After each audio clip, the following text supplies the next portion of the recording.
Salut à toi et bienvenue dans cette vidéo. Aujourd'hui, on va essayer de comprendre la maladie, on va essayer de comprendre la santé, comment ça fonctionne et qu'est-ce qu'on peut faire pour aller mieux, qu'est-ce qu'on peut faire pour aller dans le chemin de la guérison. Alors pour comprendre la santé, déjà, on va lire sa définition. La définition, alors je l'ai notée sur mon PC, bouge pas, je vais te la lire. Donc la définition de la santé, c'est bon état physiologique d'un être vivant, fonctionnement régulier et harmonieux de l'organisme. Alors qu'est-ce qu'on comprend à travers cette définition? On comprend que c'est un système d'équilibre. Et quand tu es malade, quand tu tombes malade, c'est tout simplement que ton système est déséquilibré. Donc comment on va faire pour rééquilibrer ce système? Je vais t'expliquer tout ça dans cette vidéo, donc regarde-la bien jusqu'au bout, ça se passe en 3 étapes. Donc vraiment c'est important, il faut que tu la regardes jusqu'au bout. Avant de continuer, j'aimerais que tu t'abonnes à cette chaîne, que tu commentes, que tu aimes la vidéo, que tu la partages, que tu la fasses connaître, c'est important pour être mieux référencé sur YouTube, pour impacter beaucoup plus de monde. Peut-être qu'il y a des personnes qui sont dans le besoin, peut-être qu'il y a des personnes qui sont malades et qui recherchent des informations. Donc n'hésite pas à partager, à commenter et à faire ta petite action, je t'en remercie. Donc comme je te le disais, pour retrouver ce fonctionnement d'équilibre, ça se passe en 3 étapes. Première étape, ça va être ta façon de penser. Comme je te l'ai déjà dit dans plusieurs vidéos, d'ailleurs, tiens, je vais te mettre le lien d'une vidéo où je t'explique ça justement. On vit notre vie en fonction de nos croyances. C'est-à-dire qu'on fait les actions en fonction de ce qu'on pense. Bien, pour la maladie, c'est pareil. Pour la maladie, si tu penses que c'est quelque chose d'horrible, que ce qui t'arrive, tu pourras jamais t'en relever, que cette maladie, elle est là pour te détruire, que cette maladie, elle va gâcher toute ta vie, alors tu pourras pas aller vers le chemin de la guérison. Par contre, si au contraire, tu penses que cette maladie, elle est là comme une étape. Elle est là, tiens d'ailleurs, c'est une étape dans ce système d'équilibre, pour retrouver l'équilibre. Si tu penses ça, si tu penses que ta maladie, elle est là pour te rendre plus fort, si tu penses que ta maladie, elle est là pour t'ouvrir les yeux sur quelque chose que tu n'avais pas vu, là, tu es sur le bon chemin de la guérison.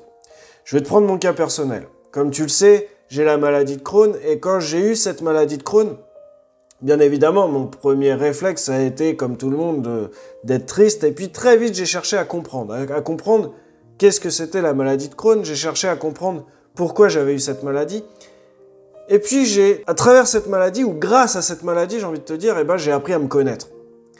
Qu'est-ce que je veux dire par là? C'est-à-dire qu'avant que j'ai cette maladie, j'étais quelqu'un, je me considérais comme quelqu'un de douillet, tu vois. Je me plaignais toujours du moindre bobo, j'avais toujours mal quelque part.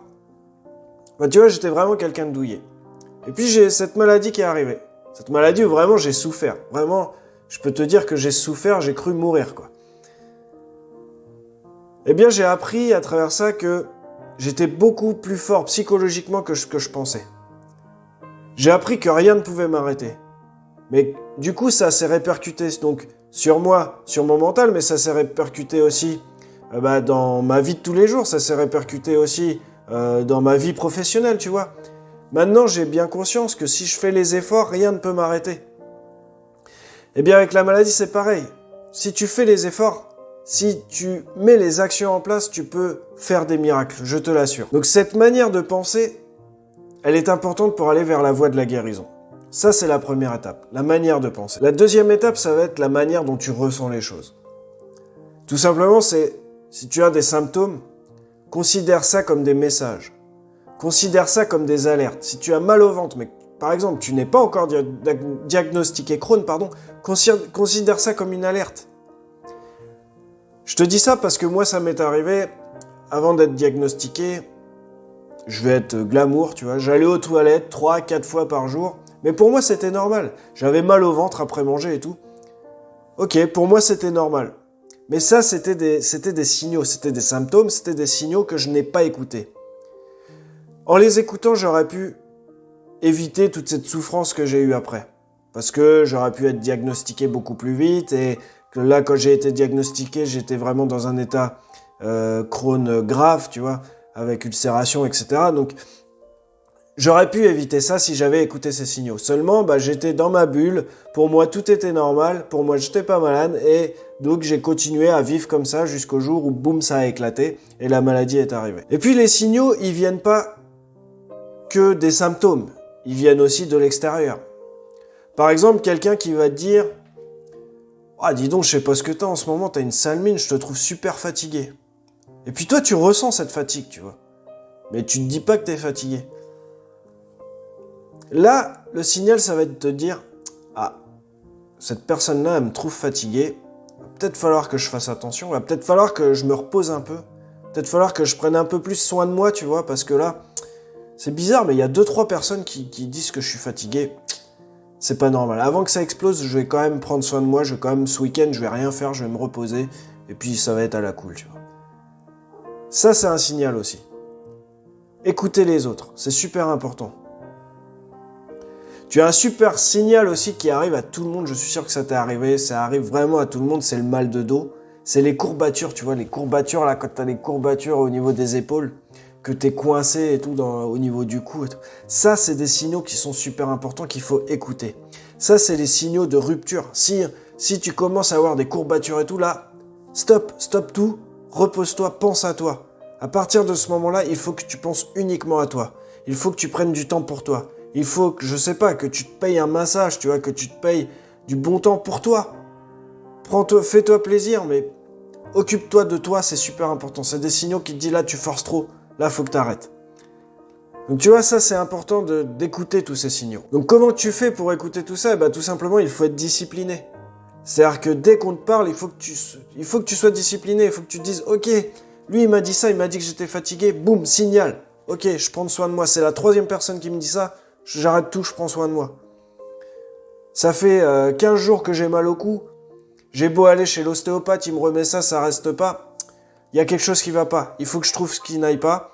Donc je prends du recul, je prends soin de moi et je réfléchis à ce qui va pas dans ma vie tout de suite, histoire de rééquilibrer les choses. Ça va être ta manière d'agir, tu vois. Ça, c'est important, c'est ta manière de ressentir les choses. Et puis, justement, là, je viens de te dire manière d'agir, c'était un peu un spoiler, c'est la 3e étape. Notre manière d'agir. La manière d'agir, elle est super importante. Alors, la manière d'agir, c'est quoi? C'est ce que tu vas faire quotidiennement. C'est les actions que tu vas mettre en place. Par exemple, comme je te le dis souvent, ça va être de manger bio, tu vois. Manger bio, c'est super important. Faire du sport, c'est super important. Te reposer, c'est important. Faire de la méditation, c'est important. Faire de la lecture, c'est important. Ça va être de faire les actions. Mais quand tu fais les actions, il faut que tu crois en ce que tu fais. Parce que si tu fais les actions mais que tu crois pas en leurs bénéfices, c'est mort, ça marchera pas. Par exemple, pour revenir sur le bio. Ok, c'est cool, il faut manger bio. C'est important. Ok, c'est cool, il faut manger, tu vois, producteur local. C'est important. Mais si tu penses que manger bio, au fond de toi, tu vois, tu penses que ça sert à rien, alors tous ces bénéfices ne serviront à rien. Si tu penses que, ouais, je mange bio parce que tout le monde me dit que c'est bien de manger bio, c'est à la mode. Et puis, bon, apparemment, c'est bon pour la santé, mais bon, moi, j'y crois pas trop, tu vois, parce que, il y a un champ bio, puis juste à côté, il y a le champ qui est pas bio, et quand il traite son champ qui est pas bio, avec le vent, tous les produits chimiques, ils reviennent dans le champ bio. Donc moi, j'y crois pas trop au bio, tu vois. Donc je le fais parce que tout le monde me dit de le faire, mais bon, je le fais, mais voilà, j'y crois pas trop. Si t'es dans cet état d'esprit-là, ça fonctionnera pas. Si t'es dans cet état d'esprit, tu ne peux pas aller mieux. Pourquoi? Parce que justement, ce n'est pas aligné, ce n'est pas équilibré. Tes actions ne sont pas équilibrées avec ta façon de penser. Et là, c'est pas bon. Donc surtout, c'est important de croire en ta manière d'agir. Ça, c'est la 3e étape. Et puis, il faut que tu comprennes aussi que si t'es pas aligné avec tes actions, tu peux tomber malade, mais tu peux tomber malade émotionnellement aussi. Tu peux tomber malade mentalement. Par exemple, tu veux vivre au soleil, tu veux du soleil, tu vois. Toute l'année ou une grande partie de l'année, tu veux vivre au bord de la mer. Mais t'habites dans le nord de la France et il fait pas beau et machin. Et toi, ton rêve vraiment, c'est que tu veux vivre au soleil. Et tous les jours, tu te plains parce qu'il pleut. Tous les jours, tu te plains parce que tu vois pas ce soleil. Et t'es malheureux, tu vois. Si tu fais pas les actions pour aller au soleil, pour aller vivre au soleil, tu vas rester malheureux toute ta vie. Je sais que ces actions, elles sont dures.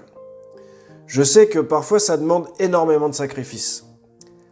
Mais si c'est ce que tu veux vraiment au fond de toi, bah va falloir passer à l'action. Ou alors si tu passes pas à l'action, eh bien à un moment faut assumer.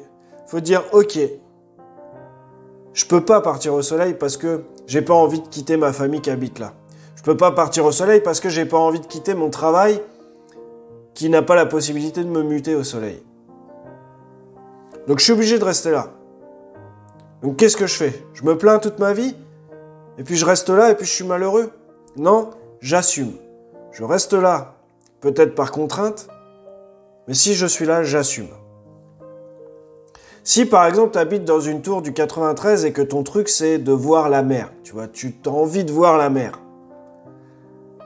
Mais tu la vois pas de l'année de la mer. Dans le 93, il n'y a encore pas la mer, tu vois.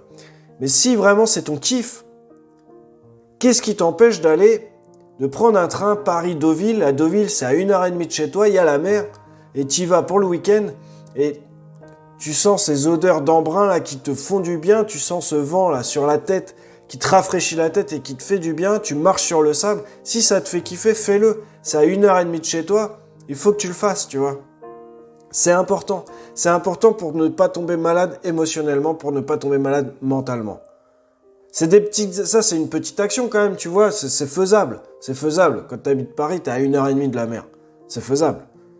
Il faut que tu le fasses, c'est important. Et puis encore, si tu le fais pas, bah, sois aligné avec ça. Tu le fais pas, ok, t'as pas le courage de le faire. T'as pas, je sais pas, tu peux pas le faire. Bah ok, mais te plains pas de te dire tous les jours, ah putain, je serais mieux à la mer, je serais mieux. Non. Si tu le fais pas, assume et puis vis comme ça. Et continue à vivre comme ça et essaye de trouver du plaisir dans ta vie, essaye de trouver du plaisir dans ta façon de vivre.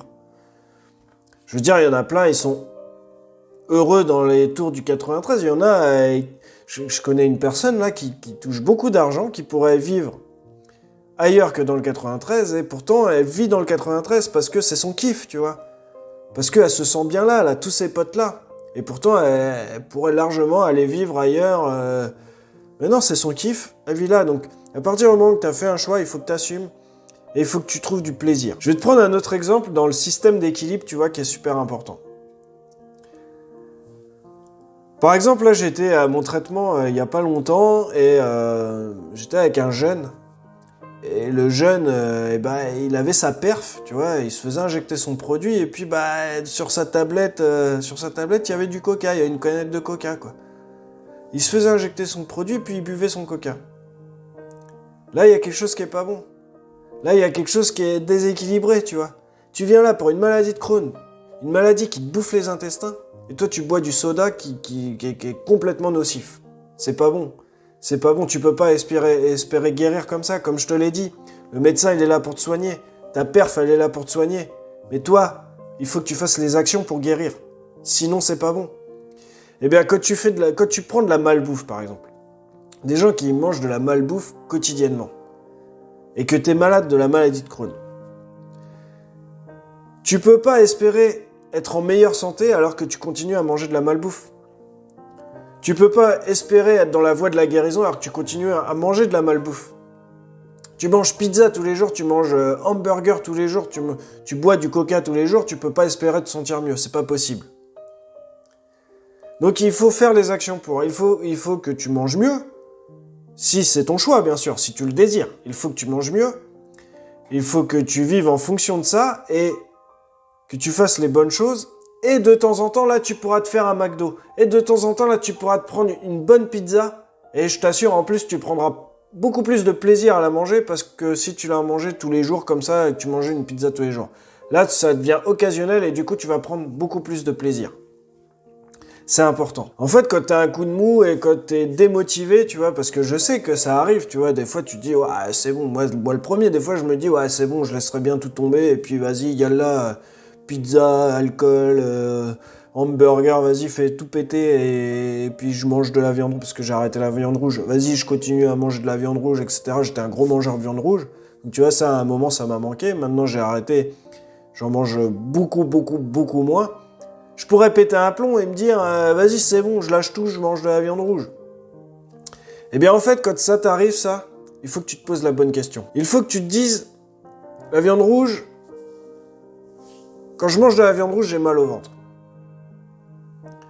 Le fait de plus manger de la viande rouge, qu'est-ce que ça m'apporte dans la vie, dans ma vie quotidienne? Est-ce que ça règle mon problème? Le fait de plus manger de la viande rouge, est-ce que vraiment c'est mieux pour mon problème? Et là, tu vas réfléchir en solution. La bonne réponse, ça va être depuis que je mange plus de viande rouge, je me sens quand même beaucoup plus léger, tu vois. Je me sens moins fatigué après les repas. J'ai beaucoup plus d'énergie. Tu vois, j'ai moins mal au ventre. Et là, tu vas commencer à parler en solution. Et tu vas plus parler en problème. Et là, tu vas changer ton état d'esprit. Et c'est là que c'est intéressant. Donc pour conclure, n'oublie jamais que les symptômes, eh bien, c'est tout simplement des messages de ton corps, des messages qu'il faut écouter. Pour ça, il faut être discipliné. Et surtout, il ne faut pas prendre les choses à la légère. Et puis, tout ça, c'est un système d'équilibre. N'oublie pas que le médecin, il n'est pas là pour te soigner et pour guérir, il est uniquement là pour te soigner. C'est à toi de faire les choses pour guérir. Ça, c'est important. Voilà, j'espère que cette vidéo t'a plu. Je t'invite pour une prochaine vidéo lundi prochain, 12h12. Si t'es pas abonné, abonne-toi. Je te remercie, je te dis à bientôt. Ciao, ciao!